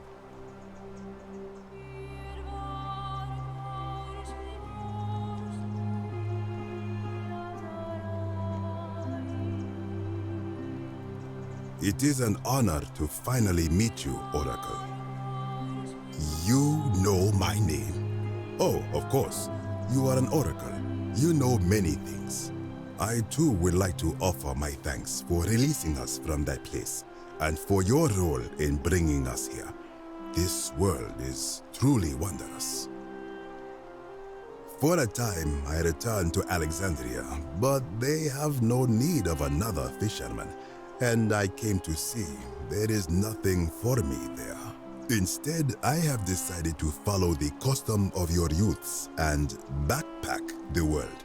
It is a great adventure, and I have met many people from many cultures. I spent the first 25 years of my life avoiding the 42 sins that would deny me access to the afterlife.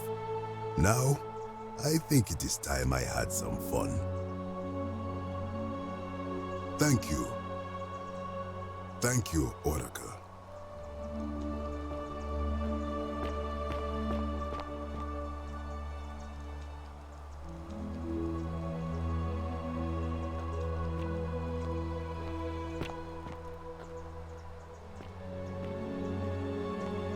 Hello.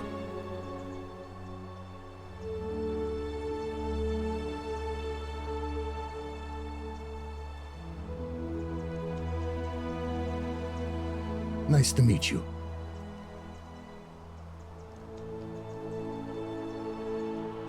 I go by Rufus now. New start, new name. Oh, and thanks, by the way, for what you did. Sorry, I'm no good with the mushy stuff. I live with Virgil in Rotterdam, not far from where he grew up. It's very modern. Destroyed in the war, and it rebuilt itself. Good place for a fresh start. Haven't decided what I'm going to do with my life yet. One adjustment at a time. You too. Look us up next time you're in the Netherlands. We're grateful.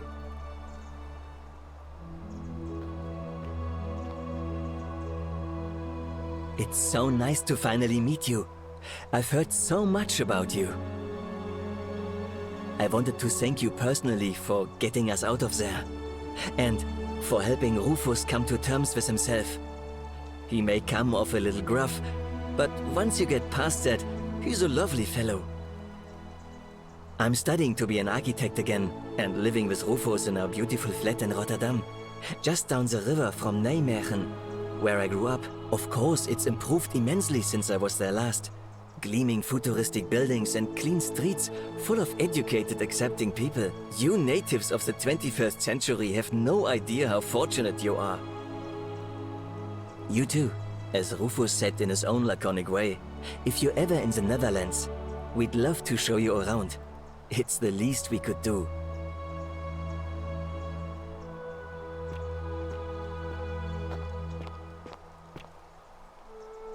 We meet again. Oh, I go by Gabriella now.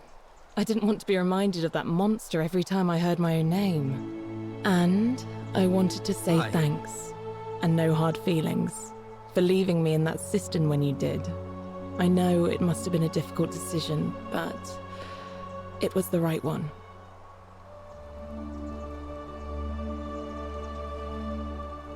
I'm living with Ulpius on a little vineyard in Umbria. It's even more wonderful than I dreamed it would be. I'm so grateful to you for making sure he's still with us. If you're ever passing through the region, I hope you'll come and visit us. You can try some of our very own wine. Thanks. You too. It's nice to finally put a face to the name. I'm Ulpius. I understand I have you to thank for sending Galerius to save my life.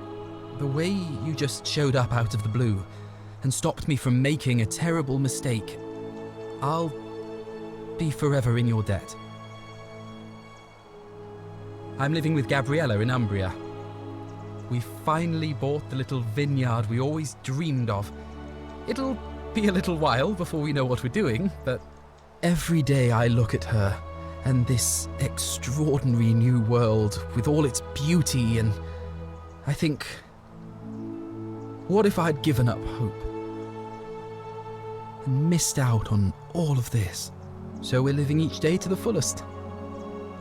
And we end them all the same way, sitting together on our terrace with a glass of our wine, which the locals say is almost drinkable now, and watching the sunset over the rolling hillside. And couldn't be happier. Thank you. I wouldn't be here without you. You too.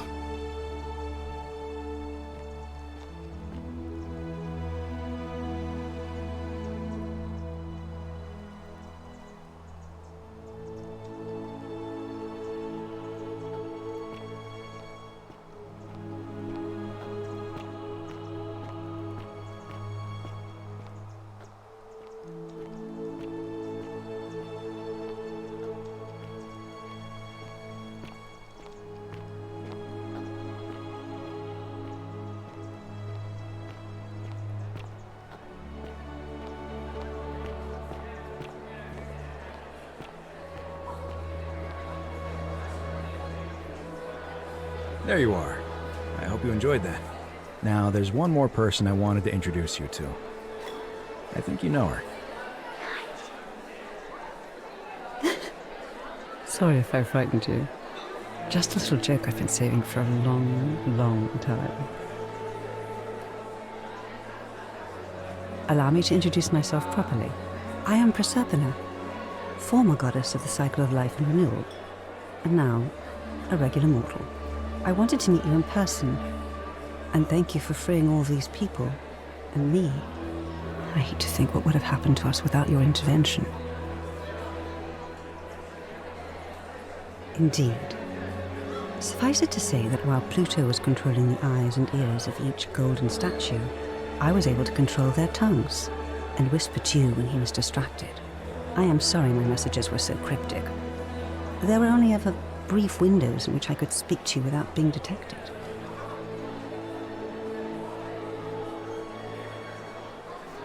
I did. I may have given up my immortality, but I still retain my gifts as the goddess of the cycle of life and renewal. After witnessing Pluto punish countless poor souls over thousands of years, I knew this generation, the final wave, would not survive. So I tried to give them a way to buy more time. A second chance. Rather, as many second chances as they needed to avoid his wrath. So I whispered to Sentius in secret, telling him the prayer required to create a portal in my shrine. I knew the danger of humans being corrupted by godly power, and so I put a safeguard in place. I required the creator of the portal to sacrifice their own life, so that it could only be used selflessly to help others. What I did not anticipate is that Sentius would retain his accumulated memories from each previous day, and as a veteran soldier, he had long since shed his fear of death. He quickly discovered that he could, in effect, prolong his own life indefinitely by exploiting the cycle. Of course, once I had taught him the prayer, I could not unteach him, and there was little I could do but wait for someone like you to come along and see him for what he was. We were all fortunate you came along when you did. I don't know what happened to him. I haven't heard from him, and I rather hope it stays that way. Oh, she inherited dominion over the Underworld. Last time we spoke, she was working on a new world of some kind. She wouldn't say what it was, but I'd be surprised if you don't run into her again. I imagine we all will, one day. And you. Although it feels like I've known you forever. Oh, and one last thing. Do you remember all those golden statues scattered throughout the city? Good, because they remember you. Well done, my friend. Of all the heroes who ever journeyed to the Underworld and returned, none came close to achieving what you did. Hercules, Orpheus, Theseus, and Aeneas would be proud.